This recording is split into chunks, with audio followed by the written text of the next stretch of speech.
Hello and welcome to Chaotic Insights, where I break down the TV show Chaotic, and today we'll be talking about Season 2, Episode 24, Triple Threat. So grab a snack, start your laundry, and we'll dive right in with the episode summary. This episode starts with an overworld Danian training exercise where Nebris, Frafto, Tassanel, Amok defend a tower from Arius, Victar, Fash, and Björk. But they never start because both teams won't stop fighting. Then the Mopedians attack, and they say they want to join the alliance against the Marillions. Then they show the group running in formation, but Arius checks Gadda, and a fight breaks out. Kaz expresses it seems hopeless, so the humans decide to do a beta drone battle to prove that the Marillions are not unbeatable. Tom scans Tanith Toborn, Sarah scans Fash, and Kaz scans Kobari, and they battle Peyton's Erectab scan at Rock River Canyon. Tanith Toborn then introduces a new teamwork exercise, but it gets interrupted by brainwashed Lystone, who entrances the creatures. Gadda takes a hit for Nebris and Amok, which breaks the spell, and so now the tribes are willing to work together. And Tom, Kaz, and Sarah defeat Peyton's Marillion in the Drome, creating hope. So, analysis. Let's talk about theme for this episode, which is one for all and everybody all for one, you know? Our real summer has just begun. But it's about teamwork. It's about putting aside your differences to be stronger together. It's about switching from the enemy of my enemy is my friend to just being friends. And that's where our narrative arc goes from this discombobulated group to a team. It shows this through the creatures in Param, but also through Tom, Sarah, and Kaz's teamwork in the Beta Drome. But this episode also directly addresses prejudice in Param, right? Tanith Toborn even tells them to put aside their prejudice. They use that word. And while prejudice is a mindset or a thought pattern, we see characters act on their prejudice. We see them display discriminatory behavior in this episode, calling creatures names like Furface or Antenna Head, or asking a Mopedian if they tripped over their tail, and then on the flip side of that, actively, doing physical combat, being aggressive in that way. And so these actions have moved past just holding bias and prejudice, but into discrimination and acting on those biases. So it quite clearly demonstrates that these aggressions contribute to why the team is not working. And the creatures here need to dismantle their framework to start to understand each other, right? Gadda taking a hit for the other tribes is a step in the right direction because the Overworlders and the Danians would never expect a Mopedian to put themselves in harm's way for them. And even in this episode, the Mopedians assert dominance by capturing the groups before joining the alliance. They could have just knocked on the door and said, hey, we want to join, but no, they decide to make a power play, and that contributes to the narrative that the Overworlders and Danians have in their head about Mopedians.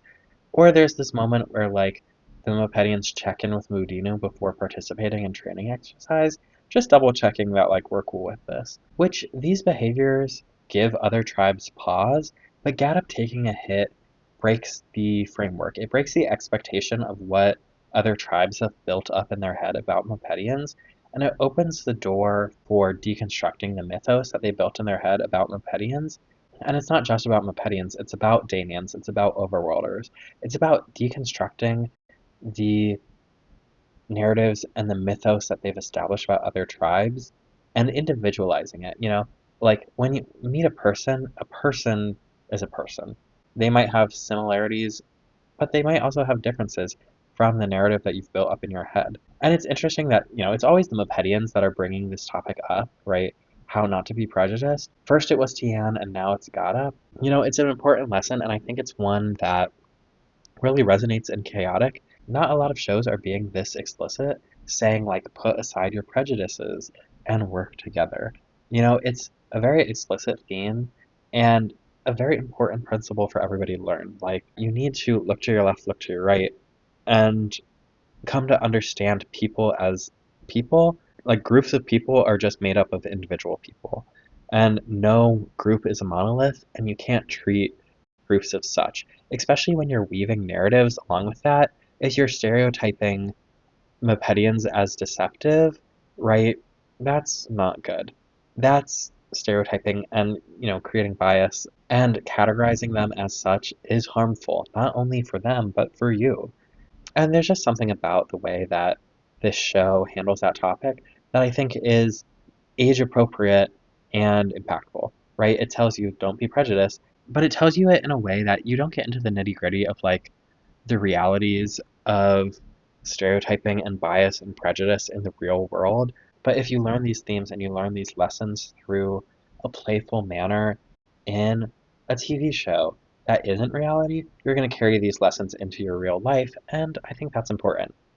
But secondarily, this episode contributes to the overarching narrative in terms of hope versus hopelessness and that dynamic. In the last episode, they emphasized that they've never seen a Marillion get defeated in the drum before, and in this episode, they flipped that. We go from hopeless to hopeful, and they're proving that it is possible, which provides the humans with optimism and hope, and also overcoming the prejudice puts hope into the creatures of Param because working together, they have a better chance.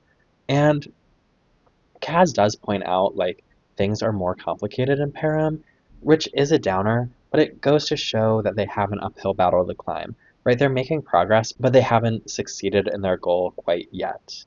And I think we can also compare and contrast the Spadodrome battle with the original 3v1 Felfour battle, right?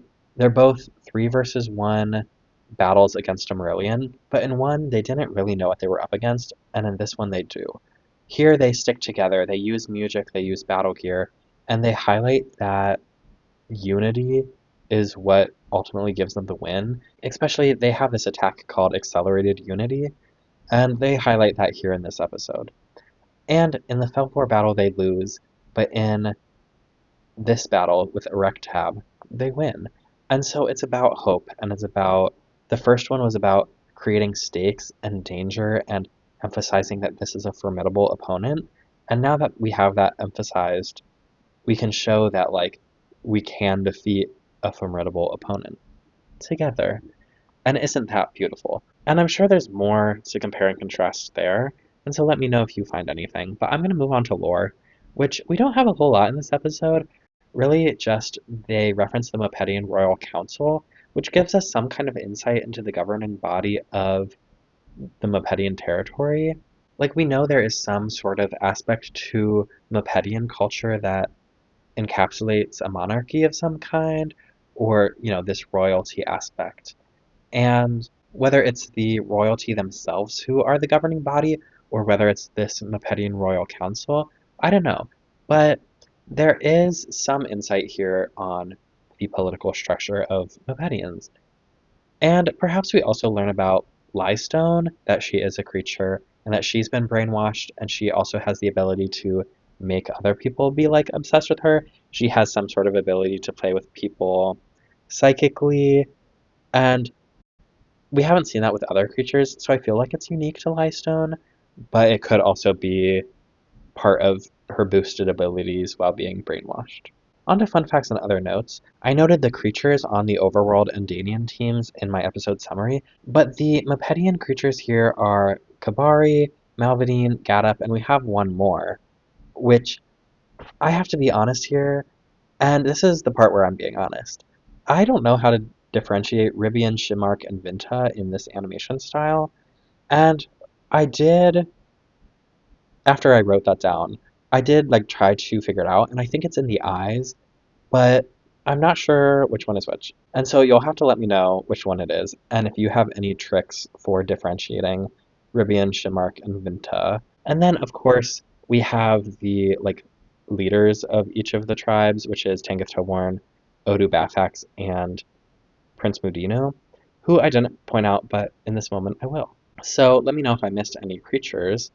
And I also want to point out that Lystone has a brainwashed card, and they've done a pretty good job of showing the characters who have been brainwashed in the TV show from the cards, right? People who have brainwashed cards, who have the brainwash mechanic on the playing card, have been brainwashed in the show. I'm thinking Hearing, I'm thinking Lystone, I'm thinking Raren, I'm thinking the creatures who helped to build the dam under Milaine, Those are all creatures who have a brainwash mechanic on their card, and like that's good synergy, and I want to point that out and commend them for that.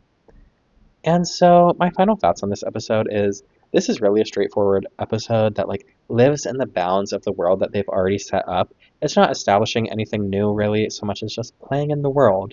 And it's fun, it's lighthearted. It's an episode prepping for war. And so like even though it has this like more fun and lighthearted tone, it does contribute to the narrative at large. It especially contrasts the last episode, which shows us like some of the horrors of war. This is a more lighthearted episode, and it's cool to see a variety of creatures, and it's cool to see Tanith Toborn come into his own as a leader. We got to see him in the beginning, which the last episode was like him training with his group, and he made a mistake. And here he's like firm and commanding and he's making good decisions. He says, I don't care that the Mepedians just like pulled a fast one and captured both teams. We need the help. And that's a good call, right? Any help they can get against the Marillions is good. And so, he also tells them to put aside your prejudice. This is about unity. And from the training exercise in the beginning that fails to the training exercise at the end that also fails, but they learn something out of it. And it goes on to show that they're willing to work together and they're willing to make it grow. And we're going to see that growth off screen. But again, this episode is showing a starting place. And it features overcoming prejudice and working together, which are important lessons that need to be emphasized. And so overall, I like this episode.